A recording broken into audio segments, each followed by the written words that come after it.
Welcome back, everyone. This is season 2 with your boys here at M.A.S Media. Ah, my God, guys, season one. Let's go. Let's go. Season one has our season finale is out, guys. For everybody that has not been able to take a look, we will have the attachment in our brand new Instagram page. That my astutely co-host, astute co-host, Aaron has been able to formulate for us. So you guys will be able to check us out on Instagram now and be able to interact with us. You know what I mean? Yes. What do they say? Hit up the DMs. Of the DMs. No, Mike. You slide into the DMs. Slide. Uh, Yeah, slide into our DMs. oh, okay. Uh, If you're a dude, don't be sliding in, bro. Just comment. oh, he ain't lying. For real, don't, bro, don't. That's Yeah, weird. for now, It's weird as fuck. I don't need no dude sliding into my DMs. Yeah, No, I'm joking though. yeah. Being serious, there's no girls in our co-host stuff. So please, by all means, don't do it. It's going to be weird. And I'm not going to answer. Leave you on scene. In a heartbeat. But no, seriously, guys, we are back for season 2. I know we took a small little break just to sort of formulate and get ourselves together, kind of strategize our media output, as well as putting together, just a little additions here and there. I mean, we got ourselves some microphones, baby. I wish we had a camera so we can because y'all have been bitching. Sorry about about the playback on these podcast episodes. So yeah, so we did a little something, spend a little just to get you guys, the best quality that we possibly can. And we're still steadily making sure we can provide as best comfort to your guys' ears as possible. So with no further ado, what I will do is introduce myself for those of our new viewers that so happen to turn on our airwaves. This is the one, the only Big Mike, Niger man, King Niger, son of the Abamba. I am here. I am here to call you home. All right. And I have my co-host, and I'll let him introduce. Yeah, you already know who it is. It's your boy A-Dub, double A Hef. Y'all know. Double A Hef. Okay, that's a new one. Oh, I see what you did there. Double A. Is that like it was Hugh Hefner though? Never mind. I thought you were doing. Never mind. Yeah, no, but you're onto it though. Yeah. So Okay. double A Hef is like, a little, I kind of came up with it.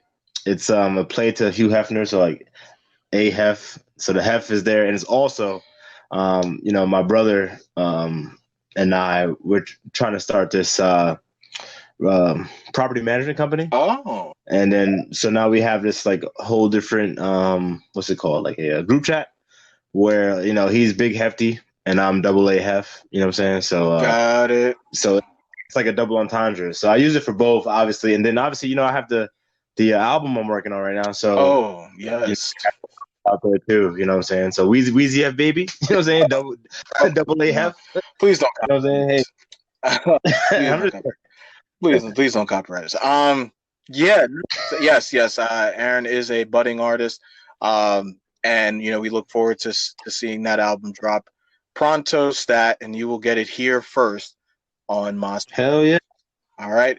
So y'all, what we wanted to do for our first episode was kind of start off with a bang. We have our first topic, which entails the everlasting battle. I feel like we're always talking about battles on this show.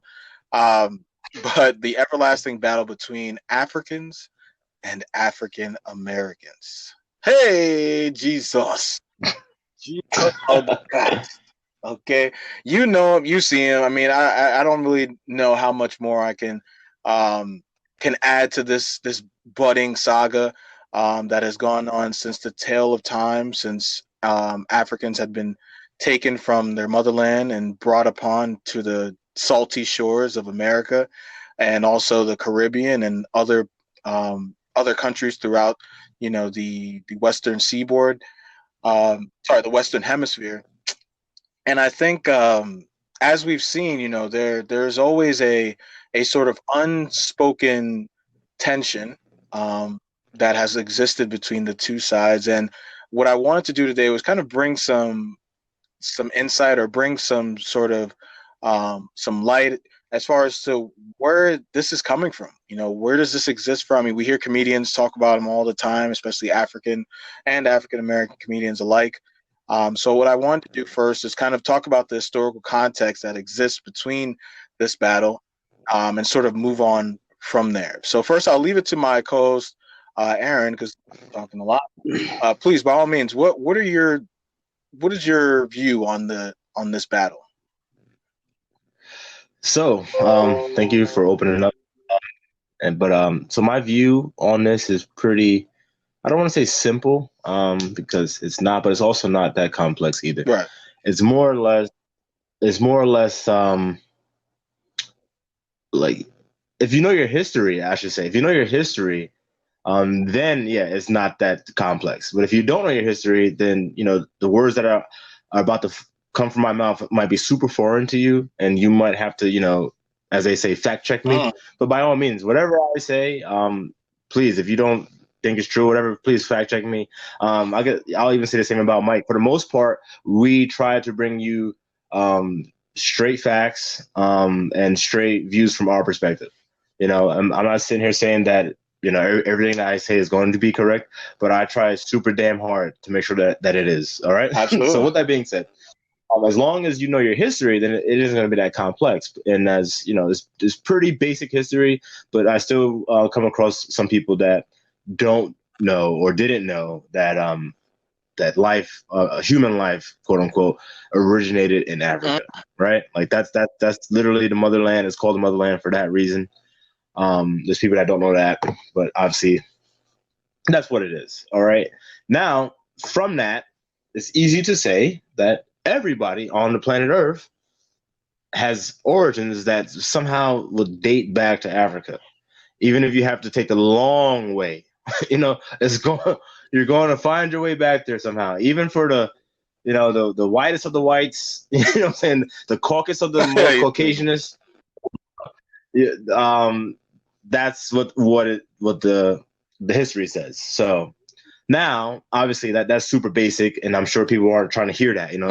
We want to hear battle lines and where they're drawn and stuff like that. So, I will be considered a quote unquote African American. Now, that's not a title that I subscribe to, but I will be called that here in America. And Mike, my co-host, is Nigerian, but not only with that, he comes from a specific tribe in Nigeria. And please let everyone know what tribe that is, Mike. We are from Imo State, Nigeria. Okay. All right. So, as he just so eloquently put, he's from Imo State. Oh, no. Where are my diamonds? See, this is the disrespect. the disrespect and the charlatan. I'm sorry, man. I just don't no blood in my diamonds, right? No blood. Yeah. All right. So anyway, Mike is from Imo State. I can't wait to go. So that's a very specific tribe. So with that being said, you see how the breakdown occurred just with that. Now, if I was to break it down, okay, I'm African American of the Brooklyn, New York tribe. All right, come on. And I'm being dead serious. What cultural indicators are there behind that? Right.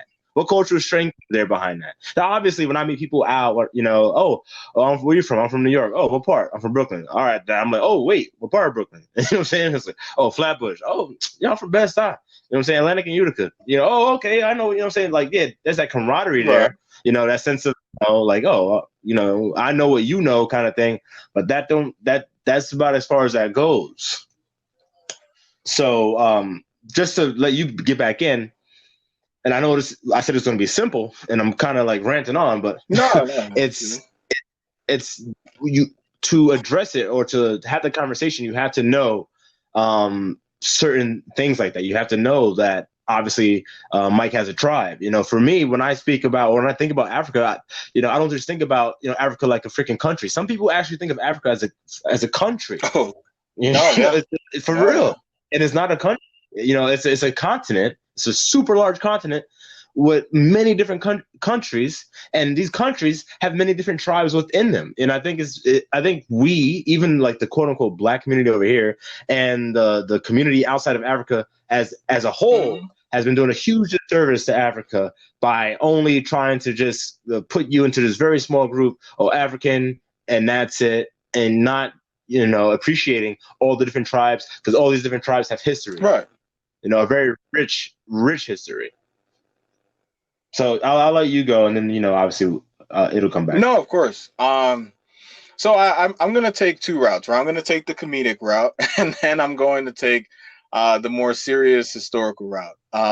So the comedic route is as far as where I feel the disdain, exists between the two cultures, is because from African American side, we'll say quote unquote, because again, there are people that are indicated as such that have an idea as to where they're from, but for the sake of what do they call those censuses? Those idiotic Oh, censuses yeah. and whatnot that they continue to throw out there, devoid of Mm-hmm. giving people an opportunity to actually,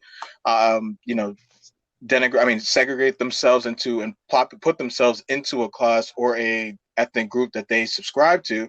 But we can get into that nonsensical plot map, as you can say, on another Mm-hmm. time. But essentially, for African Americans, we left them there. We left y'all here. You know what I'm saying? We left y'all here. Y'all, we're going through slavery. You know what I'm saying? And we ain't come. In the famous words of, um, who was it? D.L. Hughley or one of these community comedians. We didn't come get y'all. You know what I'm saying? We left y'all here to go through this shit. Any other country would have been, so to speak, would have gone crazy. Would have been up in arms, sailing across the high seas, going nuts to get their people back. You know what I'm saying? Hell, Moses went ahead and, solo army got the Pharaoh to let his people go. You know what I'm saying? Busting seas on them, busting the Red Sea all over the Egyptian army. And you know what I'm saying? He got his people back. So, right off there, there's a sense of we left y'all mother effers to dry. All right. That's on the African American side. On the African side, it's just a level of non-intellect when we see what's being portrayed as far as the African American, quote unquote, in American society. I mean, you name it. I mean, the sagging of the pants, the backwards cap. I mean, the gold teeth, the gold chains, the ignorance when they speak, as far as to say like, yo, what's good, my ninja. The sheer lack um, of utilizing the English language, right, to its highest degree. These little things that the Caucasian man, right, and this is where I'm going to get into, have sort of donned and deemed as problematic, right, in the grand sense of society. Africans have taken that upon themselves to look at the Europeans who look down upon African Americans as well, and we've sort of mirrored that disdain, right? To the extent to where we now see people that look just like us, right? And we put them in a um, unfavorable bucket simply because of societal cues that have been looked down upon for centuries, right? On the grand stage. So this is something that, and I guess I went from comedic to, I guess I started getting more so into the historical context. But this is where the breakout is really started to happen, right? To the extent to where if you look at America, you look at Nigerian comedy, for instance, they'll always give you the prodigal son that comes back from America. I think I spoke about this on our last episode, our season finale, where the person will come back and he's completely different, right? Instead of wearing the traditional garb, now he's wearing Rockaware, G Unit. He's got the Nelly band-aid on the cheek. You know what I'm saying? And he's speaking all types of crazy. And they're always looking at him as the problem child in every single depiction of this, right? And this is something that, it's literally like, I don't want to call it blackface, right? Because I think that's a little bit more charged and obviously a lot more problematic. But essentially, it's clowning, right? It's you're literally clowning a group of people who are not properly represented by that depiction that they're representing on their airwaves. But because again, this is something that has been portrayed in media throughout the course of Jerry Springer, Maury, all these court shows about who's the baby father, and oh yeah, I ain't paying that ninja nothing. All these different shows. That's what's being shown in the airwaves in Nigeria and other African countries, and as a result, it's just lessened the level of respect to the extent to when they come here, it's already the guard is up, right? Don't come up to me, Johnson, DeAsia, Deshaun. I don't want to hear nothing from you. I don't hear nothing you got to say. Just don't even bring that bullshit to my front door, right? So I think that's something to give some sort of idea as to where we sit on that in this battle. I think that hopefully that helps you guys kind of get an idea. No, I think that it is huge because I'm about to do something here. But before I do that, I just want to touch on something that you brought up earlier when you first started. And so some people might not understand this, like what you said, oh, we kind of just let y'all be taken and whatever. So the history is the African tribes that let us go, they sold, and I don't even want to use the word us, because the greater history says that there were some quote unquote blacks already over here. Now, if anyone's familiar with history or geography, then that, or geographical history, then that all the continents, there was a supercontinent, Pangea, and then also, if you know anything about Australia, they have what you call aboriginals down there. And if you do the etymology on the word aboriginal, you'll figure out what it really means. And I'm not going to tell you. I'm not going to feed you guys everything. Do your own homework. You know what I'm saying? So, etymology on the word aboriginal, but they have aboriginals in Australia who are black. They are black. Dark than Yeah, so and there were aboriginals here and all over. Were there also Native Americans here too? Yes, but the aboriginals, blacks that were here, and the Native Americans, they lived in their own, they respected each other and they lived off the land and so on and so forth. So not every quote unquote black person you see over here came over here on the ship. That's not true. That's false. You know what I mean? It's damn sure it's false that they all came and were slaves. That's not true either. So we have to stop with that narrative. That's why I'm huge for stopping Black History Month. I loathe it. I loathe it. So and it's because they teach. They're not even teaching. They're indoctrinating these false narratives. And which literally tells you that if you're quote unquote black, this is your history, and that's false because, as I said earlier, there's a huge, rich history of the different African tribes, and then obviously there's a huge, rich history of all the Aboriginal tribes. And obviously, we don't really know that because, how many of you actually know where you're really from? And I'm talking to the quote unquote black people out there. You can't really trace it back because it's been lost in the annex of time because of European what's that called, imperialism. You know what I'm saying? So it is what it is at this point. But to your point that you were saying about the prodigal son, the prodigal son. And I want to point out this. Excuse me. I want to point out this for the quote unquote black people out there that are listening, men, women, kids. You just heard from the horse's mouth an African man, a first generation American African man, tell you that pretty much we are a caricature for them. We're a character type. And that's how they look at us. So when you look at the quote unquote African or Nigerian or wherever this person is from, you look at them like, oh, my brother, and that's cool. You know what I'm saying? I'm not saying that you shouldn't, but you should also understand it may not go both ways because they look at you differently. And is that any fault of your own? Well, it depends. Are you out there, you know, living your life like that? Then if you are, then obviously yes, you are part of the problem, and we need to get rid of you. Oh, But if you're not, then then obviously you may be part right. of the solution. And it's not to say that we need to be out here trying to Mm-hmm. appease people. That's not what I'm trying to say at all. It's more or less it's a level of respect that they lack for you. That's what it is. If they respected you, then they wouldn't be looking. Oh, I don't want to hear about nothing you have to say, Deshaun, whatever, yada yada. But they know. I probably shouldn't say no, but I'm just going to stick with that. They know that for the most part, you have nothing to offer them.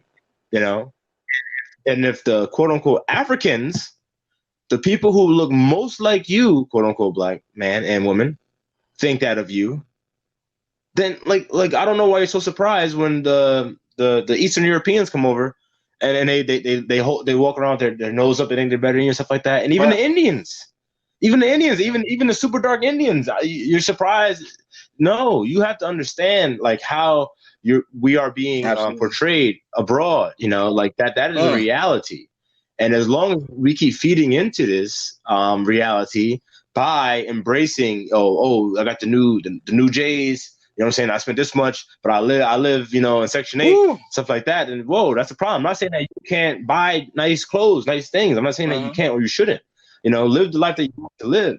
But at the end of the day, if you're living off the government, then you can't sit here and say, "Oh, I'm doing this, I'm doing that." No, you're not. You're not. If you're a man, and you're living off the government for a prolonged period of time, because obviously people go through things and they may need assistance. I'm not here to, I'm no one's judge, but I will say this though: if you're living off the quote unquote white man system, because that's who it is, but y'all be the first ones to be like, oh, screw the white man, F the white man, F the police and all that stuff. But y'all be the first ones sipping on the tea. You know what I'm saying? So we have to be better than that. We can't be on welfare and government assistance generation and generations, and then expect people's perspective of us to change, or expect to receive respect. Because you should have received respect.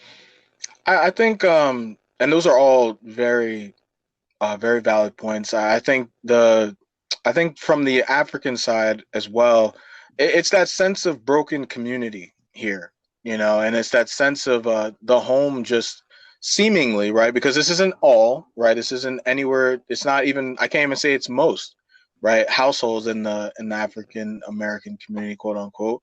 But what I can say is through way of what the media depicts, right, as far as saying that the man is devoid of the home, right? We Africans see that, right, and we're automatically going like, oh boy, like this is where the crazy, like to the extent to where my mom was hugely against me dating African American women because again, all she watched was Maury, Jerry Springer, all these different shows. And what is the main thing in these shows? People sleeping with, I mean, they literally had episodes about, oh, I slept with your brother and the baby might be mine.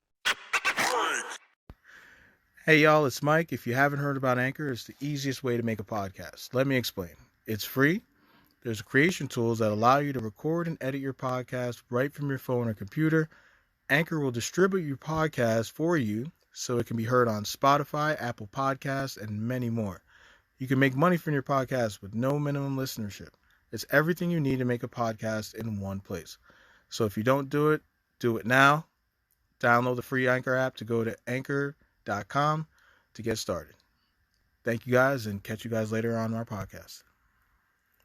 I mean, might be his. Mm-hmm. Like come on, man. Like this is shit, and you got the crowds going crazy, cheering on for the nonsense that's going on. Oh yeah, that's right, Maury. That's my baby. Yeah, that is his baby. Look at his eyes. Look at his eyes. Look at the eyes. Look at it. There, you can't tell me those eyes don't look like that, Maury. Come on now. And then when they get and the test results are in, Devontae is not the father. Oh my god!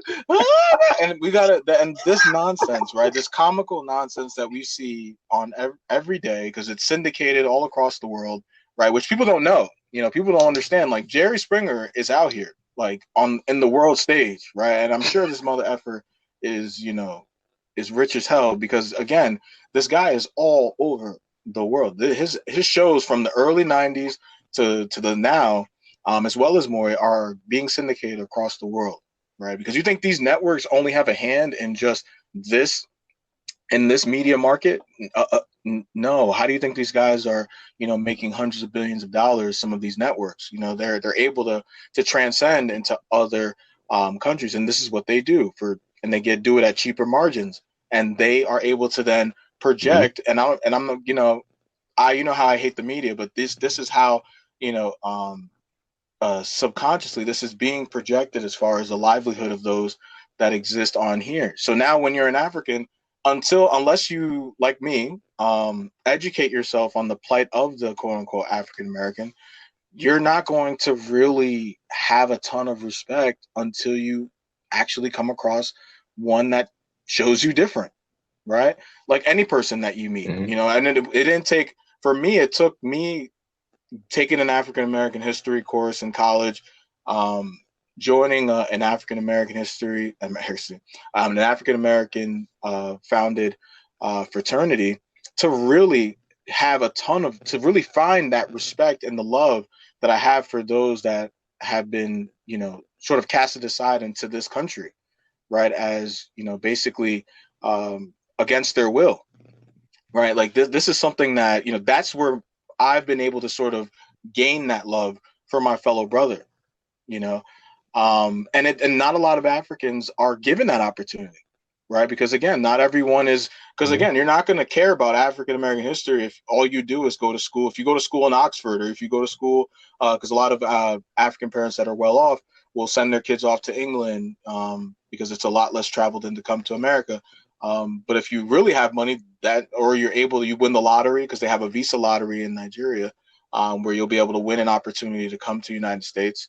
Unless you're afforded these opportunities, you're going to only see things from a certain perspective across the pond, right? So this is something that, it's not, that opportunity is not afforded for everybody to uplift them. To educate themselves on what the fuck is going on here, right? And unless they, and again, the Black Lives Matter movement, I'll give them credit for this, and I'm obviously, it's because a lot of these corporate people have been able to sort of put the battery in the backpack as far as that. I mean, the fact that they've been able to get their message across the world, right? I think other countries sort of embody it more so than the Black Lives Matter organizations that are here, right? Because if you see in Nigeria right now, there was a huge protest shooting that went down, because they're battling police brutality in Nigeria as well. Which was something that was news to me. Oh my God! Which was something that was news to me. Because it's way more, it's way deeper in Nigeria than here, right? I should say, because it's more blatant, right? Like here, you can say all they could use the premise of, there's the systemic racism and things of that nature. No, in Nigeria, it's just straight up fucking greed. It's like straight up, just like straight up, we don't give a fuck about y'all, right? So it's, the police is literally there to ensure that the people who are below the class structure are treated in a particular format, right? And so in a particular way across the land. So this it's like there's a big difference, but again, that's why I say, like, the battles are different in every country, right? But I just think that's where I'll give the only credit I'll give to the Black Lives Matter in that regard. So I think that the differences between African Americans and Africans is just the respect factor, right? It's because, again, when we come here, right, the African Americans make fun of us like the Caucasian kids make fun of us. They're, you got the accent. Yeah, Abuju. No, Abuju. Oh, you little booty scratcher. You're probably swinging on trees and you got loincloths over there. And so it's kind of funny to see, like, we embody the European depiction of the negative depiction of African Americans over there. And over here, the African Americans take on the negative depictions of Africans from over here. So it's kind of interesting. So at the end of the day, look at the common factor in both of those different dichotomies, right? It's kind of, now me just saying this, like me bringing that to light, just sort of woke that up to me, because I'm like, wait a minute, like, hold up, there's something way too common here, and it's, and again, I don't want to race bait. I don't want to, put that, that out there. But essentially, it's the powers that may be, right? And usually they're of a certain hue that are pitting people who literally look like one and are literally could be cousins, could be distant cousins against one another. Mm-hmm. That is extremely powerful and insane to me. I mean, I agree, but obviously I don't with the Black Lives Matter because they're worldwide because they're literally they're funded by Marxists, and anarchists who have billionaire money, like George Soros, right. and they fund that. And whenever, and you know what, I'm just gonna say it like it is. Whenever a freaking a Caucasian liberal wants to help a quote unquote black person, I question it, and I would advise for you all to question it. And if any Caucasian liberals out there are offended by it, it is what it is. Listen, if the shoe don't fit, then you don't got to wear it. But that's pretty much what it is. So why would George Soros want to help the Black Lives Matter movement, which is a movement that we already know isn't really supporting black men? They made it super clear they're Marxists and they're trying to destroy the nuclear family and all this nonsense. So it just tells me that he's trying to promote anarchy. And then, that was news to me about the protests over in Africa, in Nigeria with the police. And I'm not going to sit here and say, oh, I'm so shocked that there's police brutality. No, I'm not. I'm sure there's police brutality every goddamn where. But I go right back to my point that I use over here. Is that the number one issue? No, it is not. It is not the number one issue. We have bigger fish to fry, and I love fried fish. So let's not skimp ourselves. And I say that to say, the problem is that, or the problem lies. Well, one of the problems that can develop and probably has already developed over there. Because like we started out by talking about black, right? Now black is a color, and black is an identity that many over here in America subscribe to.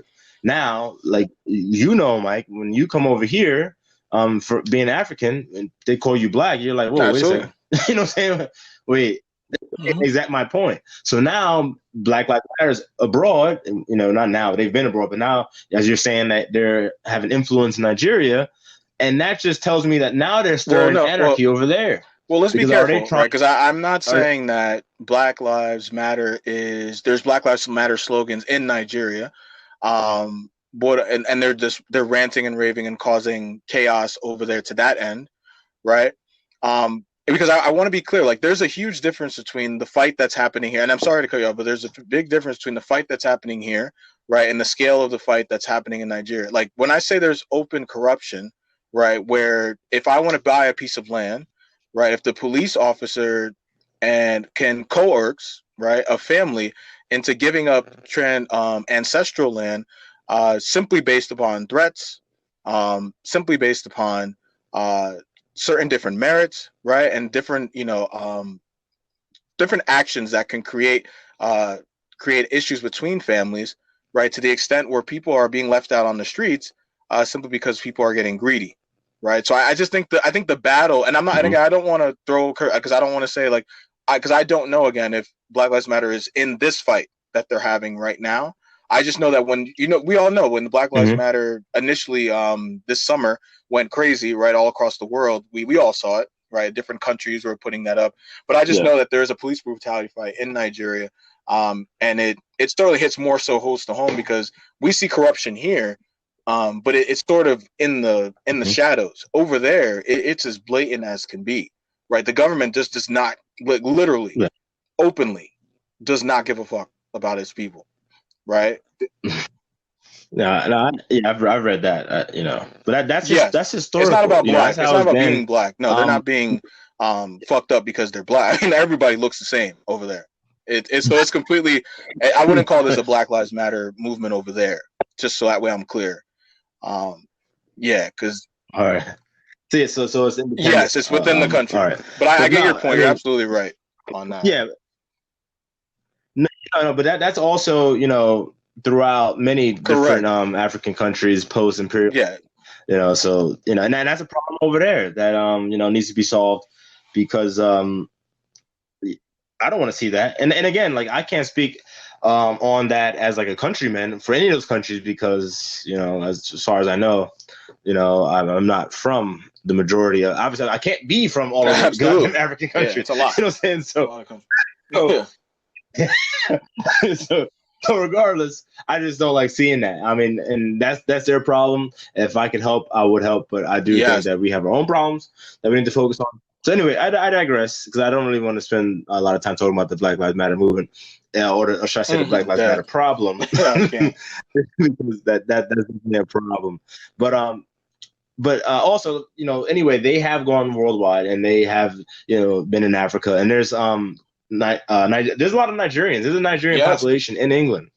And I know that in England they've been, using that whole like BLM stuff too, which I see as a problem because, and this is how I see it. You can tell me what you think about it.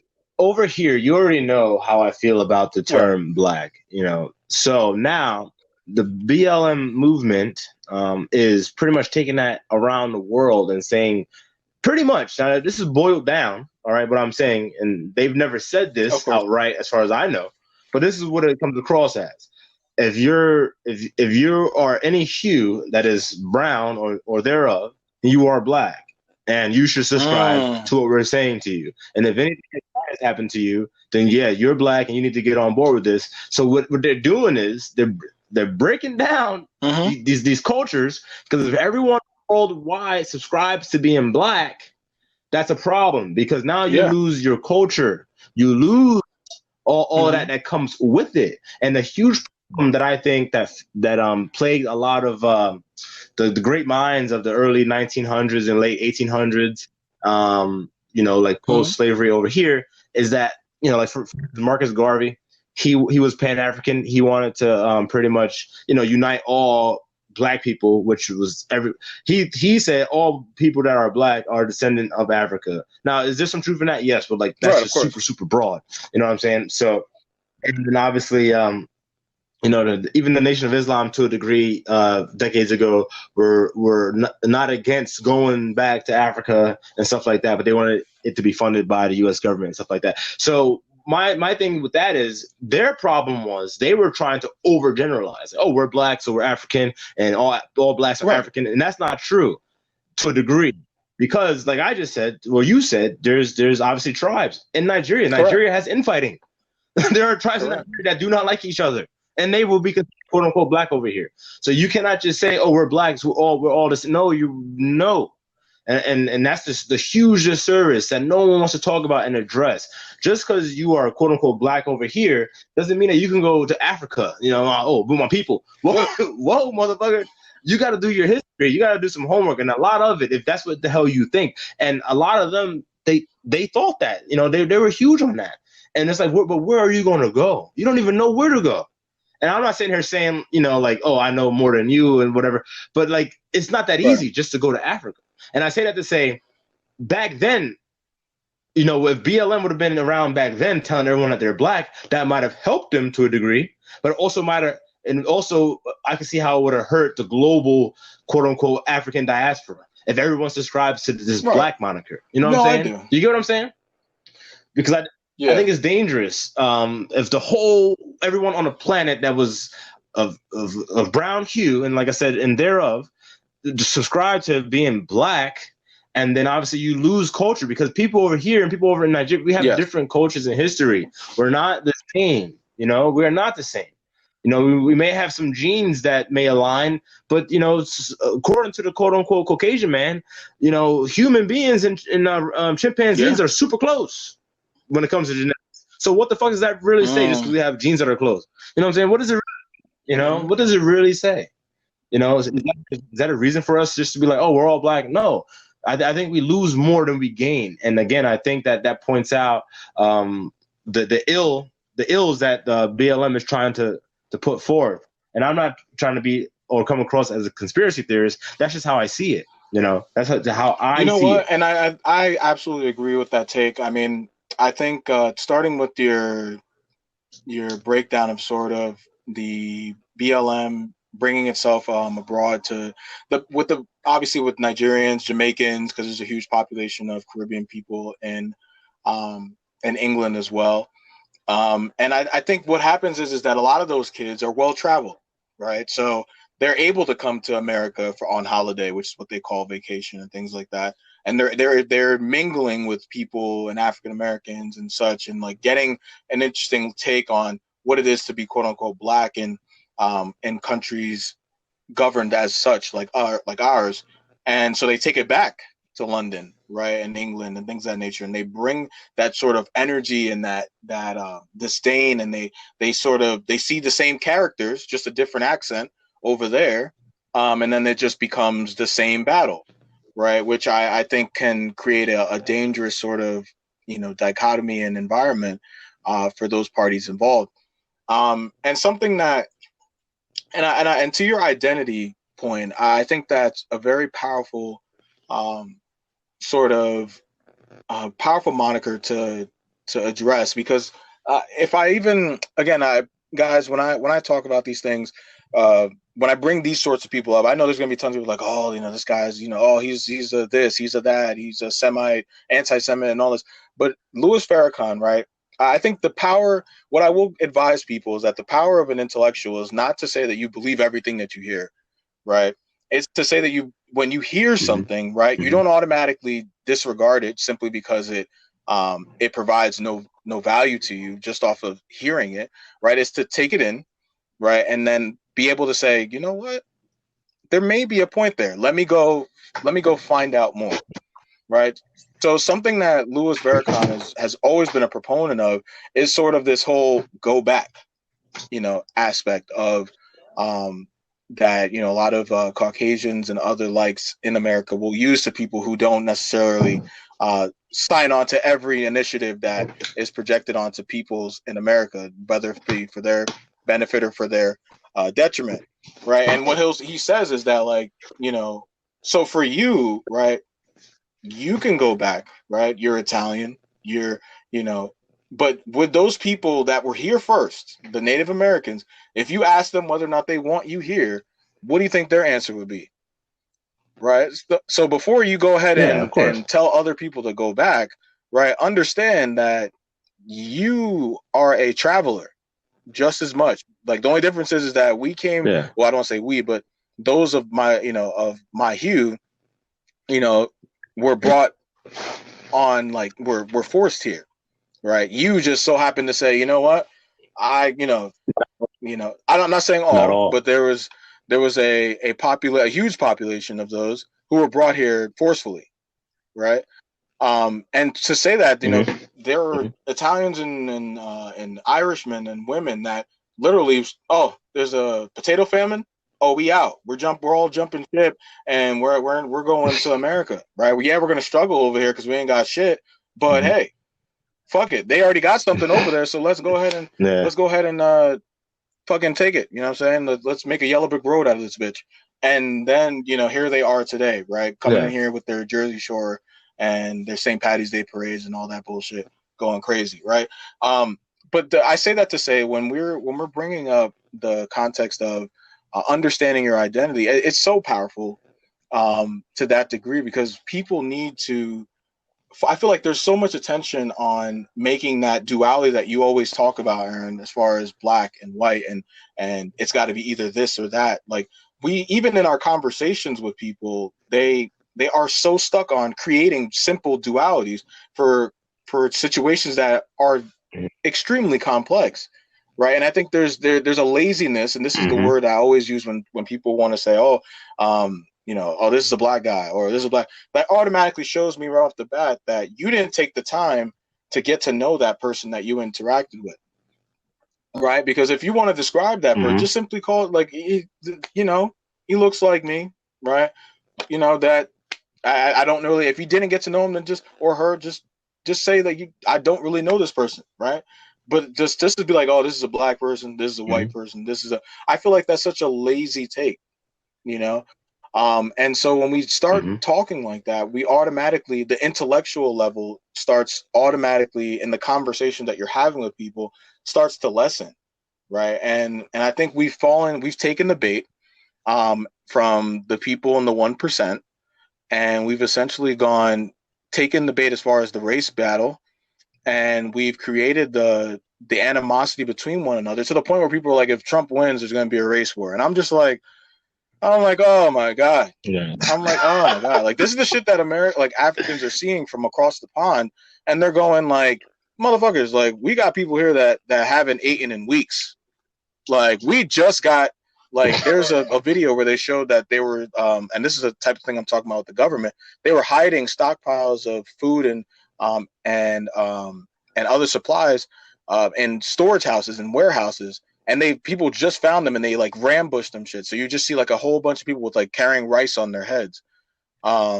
Because again, like but yet over here we're fighting about, and I'm not to say that, these things aren't important, but like you were mentioning, these battles that we're having, I rarely ever hear anybody talk about the topics that matter, whether it be single mother or single parent households, and the track that these people that are on, exist in these families go on when they live in these types of families. The education disparity between the most wealthiest nation in the world versus other countries. Like, there's no reason why we should be 22nd in literacy, when we are, quote unquote, we always want to say like this is the greatest country in the world, but we can't even battle with other countries when it comes to intellectual parity. Like that makes no sense, right? And all the intellectuals we're getting are coming foreign. So it's like, you wonder why people's jobs are getting taken. Well, it's because guess what?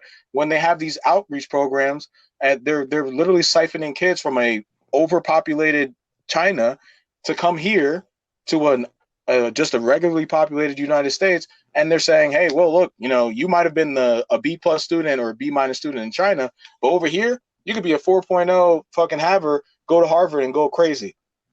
Everything you do is amazing, right? And now you're getting all the top jobs, and then we're basically sitting here going, damn, like, why are we letting all these people take our jobs? Well, guess what? Because we can't compete. We can't compete. Otherwise, they would hire their own, right? So I think that's the thing too, that African, just to bring it back to this initial topic, I think Africans and African American, I think it's just because it's like there's just a lot of lost direction, right? There's not a lot of leadership, and the leadership that we do have, they're kind of limited, right? Because they don't want to, as much as they try to say that they want to associate and help all their quote unquote brothers and sisters, you rarely see the upper elite of the African quote unquote American community dive into these areas. Like, they're trying their best to get out. Like, you know what I mean? And so it's a tough one. It is a tough one, but we see that lack of community and we just shake our heads and go, damn, well, this is why, y'all look and sound, some of y'all, the way you do. You're just lost. You're just like a lost pup, looking for a home. That's the reality. That is literally what it all crumbles down to. And it's not even just juxtaposed with, the blacks, quote unquote, juxtaposed to Africans. It's also the blacks juxtaposed with any other quote unquote race, because race is obviously like a man-made. It's a construct. It's a social construct that was created, and it's, I think it was created just for like obviously census census gathering, like you said earlier, but and obviously it's used to divide into like, I think it breaks apart the different cultures and stuff like that, and that's again why I think it's super dangerous, and I hope that the different cultures abroad pick up on it and say, nah, we're not black. You know what I'm saying? We're not black. I'm not saying that we can't, quote unquote, understand what the statement Black Lives Matter means, because obviously, but like, no, we're not black. Right. We're not. I hope they all hold on to that, because if they were to let that go, there's going to be, I can't even imagine. But to sum it all up, it's the lack of culture, the lack of identity, that plagues the quote unquote black community, and if there's any animosity between the quote unquote blacks and the Africans, that's where it comes from. And it's not limited to that relation, like I just stated. It goes with any other walk of people that you might feel like so there's some animus there. Well, it's probably because they look down upon you or look at you without respect, And and it's because of those reasons. But obviously, the rational question or follow would be, well, then how do we change that? And not obviously, but honestly, I literally on a daily basis, I'm trying to figure that out.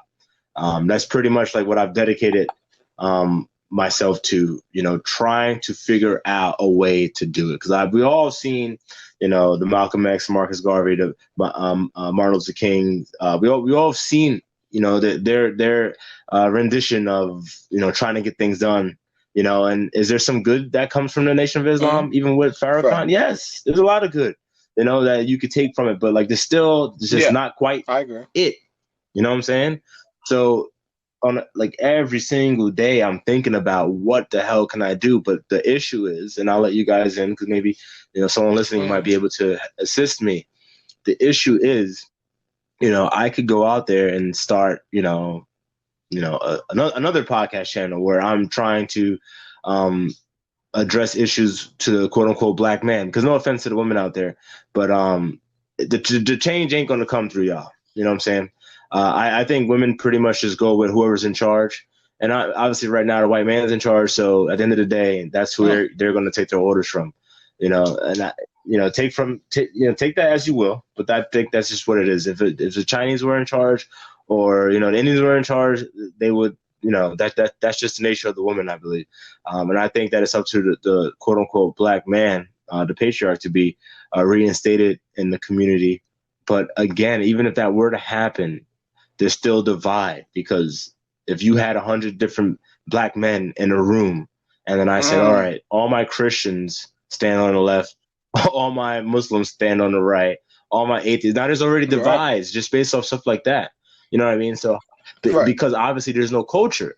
Now for you, your people, you live the same, not saying the same exact life, but obviously there's roles and expectations. And you know what I'm saying? I doubt that in your tribe, you can have someone that doesn't pray to the same God. You know what I'm saying? Like, it'd be like, whoa, wait, what's going on here? You know what I'm saying? Wait, he that family's off. Leave them alone. They're part of us, but they're on some other shit. But like that's what it is over here. We got people that'll say, oh no, Allah, Jesus Christ, and stuff like that, and that's already a divide. So with that divide, it's hard to bring them together because there's no culture. So now my question is, how do we go about constructing a culture? Do we just make up a new god and go like Kwanzaa? No, obviously Kwanzaa didn't work. Kwanzaa doesn't work. Come on, Kwanzaa. You know what I'm saying? Leave it there. So, I'm not even kidding you. Every day I'm trying to figure out a way to make the change in a way that's not just going to impact, a very small demographic in the quote unquote black community. I need the whole, you know what I'm saying? I need the whole quote unquote community to be on the same page because, there's power out there that we have, but it's just not concentrated. When you look at numbers on the spending power, we have power, but we don't utilize it correctly. We don't buy quote unquote black. And then if we do buy quote unquote black, the person that you bought it from doesn't necessarily spend quote unquote black. You know what I'm saying? Or may not necessarily live in a quote unquote black community. So yeah, all right, say like for instance, I live in Tinton Falls, which is not a black community. Say I opened up a chicken shack in Neptune, which is a black community. Now I get some people that may or may not come because obviously if I'm black, they probably won't go. But if I was Arab, they will go there. You know what I'm saying? But let's just say they do go. But I don't go back into the black communities and spend the money that they give me. You know what I mean? Their dollar isn't circulating enough in the community. It's literally going right out. So like even black businesses aren't even created equal. It all depends on, we all have to be on the same page, but it's so hard. And like I said, I struggle with this every single day, trying to figure out commonality that could just bring people together. And the commonality isn't black. No, that's not the fucking commonality. That gets washed away very quickly. You know what I'm saying? I appreciate you at least, with being your honesty as far as saying, you don't know, or you're trying to figure out, what can be done to sort of ease the tension or to eradicate or dissolve the tension between, the sides or that exist, right? I think the first step is education. You know what I'm saying? Like I think that there has to be a healthy sort of respect that is obtained, and the only way that respect is going to be obtained is through ample education of the plight, right? That both sides go through, right? Why they go through them, who are the ones that are backing the plight of these issues, right? Because I'm not going to say, to make a lazy argument and say it needs to be us against the world, right? But essentially, there, if you look at other groups of people, right? When I brought the Chinese argument, right, with the Chinese that come here and take all the jobs, look what the Chinese are doing in Jamaica right now. They're buying up. They've bought up Oh my hotel God. resort land, and the mass load, and what they've done Mhm. is completely eradicated the employment rate of those that are indigenous to Jamaica. So now what they do is, what they'll say is that because there's Mhm. overpopulation in China, what they'll do is they'll have a job where you can work as a dishwasher, or you can work in the hospitality, in the hospitality industry and things of that nature in some capacity. And what they'll say is that we'll pay you, let's say, 40,000 American dollars. You'll have a place to stay. Your family will have room and board, and all you got to do is just work in this beautiful country for this time being, right? To help get this resort off the ground. Mhm. And they come by the mass load, right? But essentially, they are being alley-ooped Mhm. by their people, right? Chinese are helping Chinese. The thing with that, Mhm. I think that the lesson, right? And even if you want to take it to America, Chinese in America, there's a reason why I rarely ever see a homeless Chinese person there. I've been working in the city Yeah. for years, right? And I've helped in many soup kitchens. I've helped in done a ton of different charity work out there in my time working out in the city. I'm not saying they don't exist, but I feel like, if you're going to be a homeless person in the city of New York, right? You either are trying to be homeless, or you just simply have no drive, right? Like, it's very rare that you're going to see Mhm. one going up and down, Times Square, and all these other different places, at late at night, in the boogie hours, I like to call them, and when the streets start getting a little clearer at night in New York. Like, I rarely see it. And it's because they look out for their own so fucking hard, to the extent to where they have Chinese banks here. They've created China. They have literally a Bank of China out here, where they express and loan out money to their constituents at way better rates, because they want to get these people off the ground, right? So that's why there's so many goddamn Chinese Mhm. restaurants out here with people who don't even speak English. They don't even Mhm. speak English. They gotta have Yeah. their daughters or sons or whoever, where have you, be the ones to take orders and things like Yeah. that. But if you go in the back of that kitchen, ain't nobody speaking English. How do you think they got the money for these places to be able to set up shop No. and smack dab in fucking Midtown? Do you think they brought that money over from China? No, Yeah. no.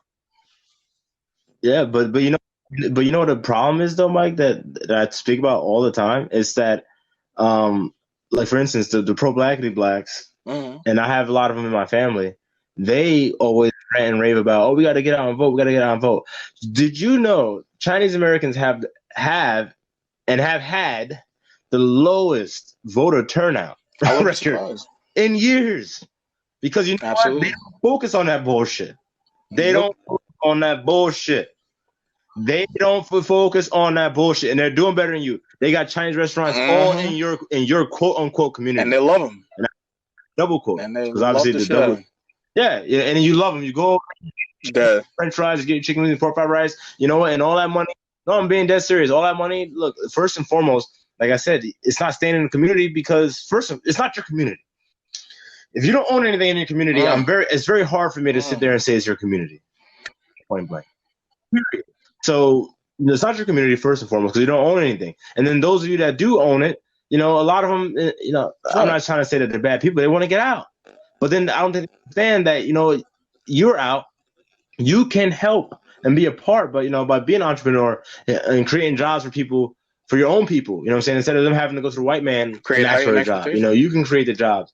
But also when you do that, Yeah, but you also have to, obviously Yeah. keep that money within that area. But we all have to be on the same page on that, and that's where I just go right back to what I've been trying to accomplish.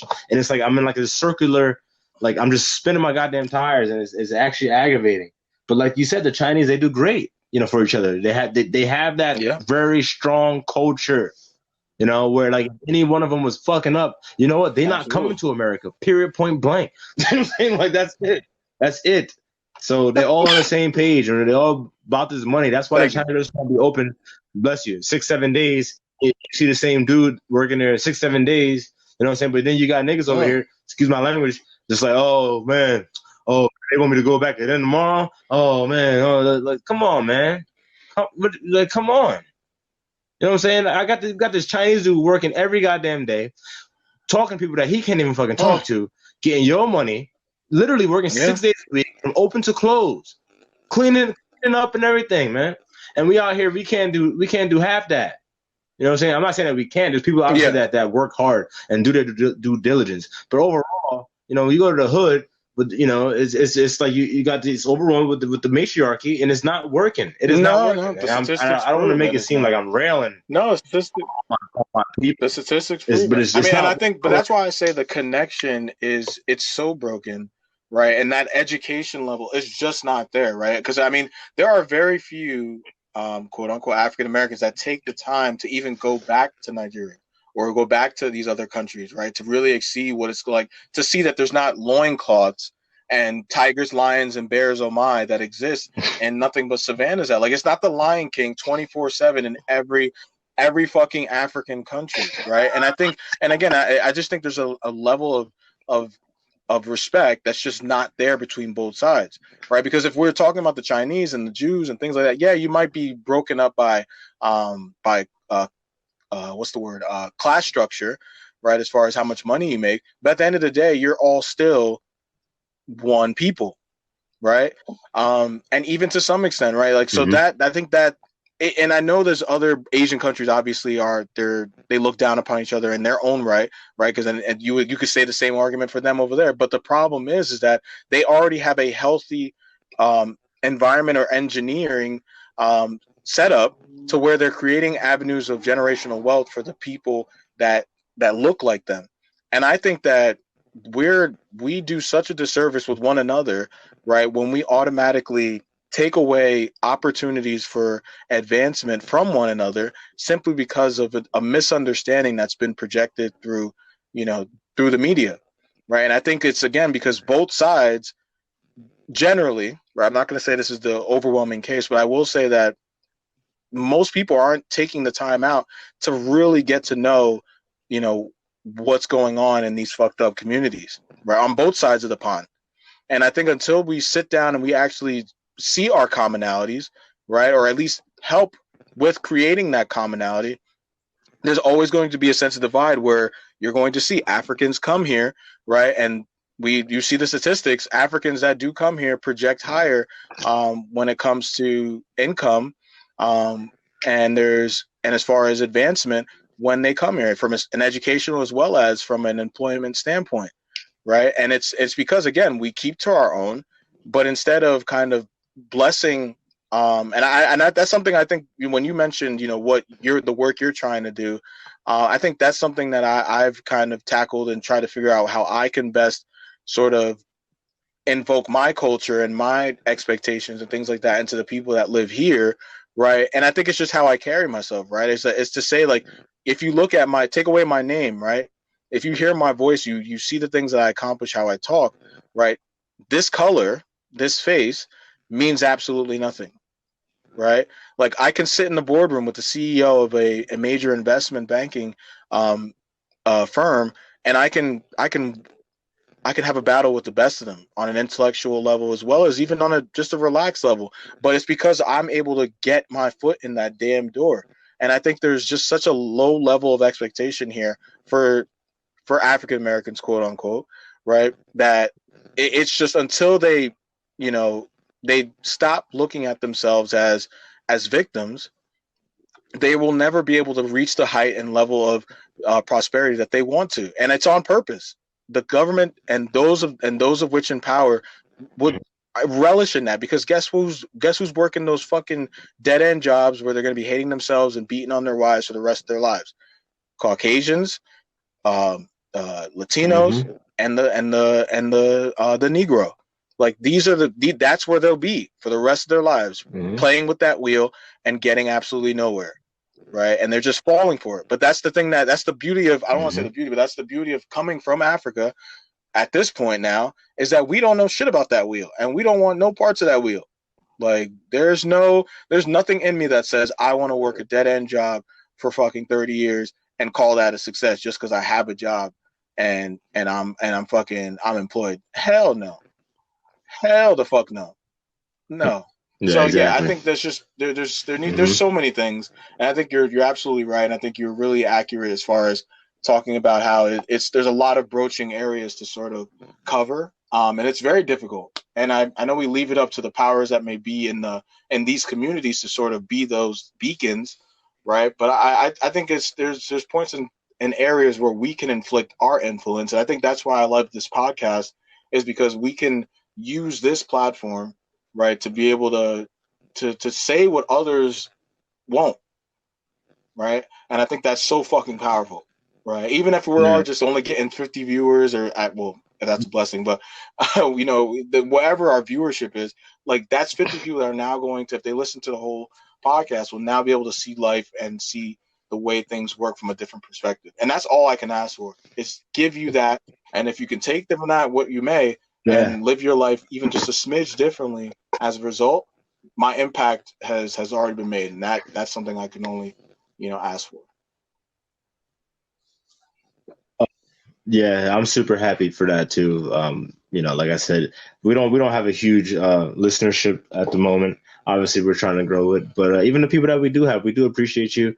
And I do believe that between the two of us, we offer great Yep. depth in our perspective on things. And I do believe that there's value there. Obviously, we just started the Instagram page, so we weren't able to really communicate with many of you, but now you can. You can search us on Instagram, M.A.S Media. Again, that's on Instagram, M.A.S Media. Like, subscribe, follow, comment. Let us know what you think. Let us know what you want to hear, what you want us to talk about. And again, if you have any ideas about anything that we've spoken about, especially what my work that I'm trying to accomplish, then Mm. please let me know, because like I said, I'm spinning wheels over here, and it's frustrating, because Mike, I'm telling you, man, I've been reading a lot, dude, and Yeah. I've been like listening to like speeches and just different interviews and stuff like that, like over the past month. It's just like, yo, man, like I just something has to be done, because Yeah. if not, nothing will be done, you know. And Right. that I can't settle for. I can't settle for nothing being done, and I'm just trying to figure it out, No, man. of But course. I mean, I it's don't always a speak pleasure, man. on your behalf with this regard. I mean, I think the great part about you is that you are so open to obviously truth, right? So you will not fight, information, as long as it's coming from a valued resource and things of that nature. So I think that's something, a habit, right? That I think you're certainly going to be able to pass forward. And honestly, I mean, there's only so much that we can do. I just think that I know there's a ton of burden, because again, you are representing um, a community, right? Who is ever turbulent, right? There's ever turbulence in this community, and the direction is just, is not there. So I think what you've been doing as far as gathering your sort of stacking your intellect as far as on different topics and things like that, I feel like that's all that's all you can do, and then when your opportunity arises to be able to speak the truth that exists, speak it as loud as you can, and as thoroughly as you can, and just and stand on your own. And I think that's something I feel like you're absolutely capable of, and I look forward to seeing how we're able to to pass this word on and to be able to create our own avenues as to which we can create change from our bubble of influence. So here's to that. No, of course, Thank you, man. Thanks for those great words. Appreciate it. Every day is a journey, and every day is sort of a new day to learn something new. And I think as long as we have that attitude between the both of us, I think our day will come. It's just a matter of grasping that opportunity when it does. So here's to that once more, and I look forward to continuing on season 2, y'all. I know we went over on our time, but that's just because this is episode 1 of season 2, and we had to make sure we came correct for y'all. And I'm really happy about how this episode turned out, because I know we just touched on a number of different aspects within this conversation, and I hope you all can enjoy and also join us in on this convo, because I know there's a ton of you out there that have a Nigerian or a Ghanaian friend that goes back and forth with you about the nonsense that you see every day on the media and social media worldwide. So by all means, y'all.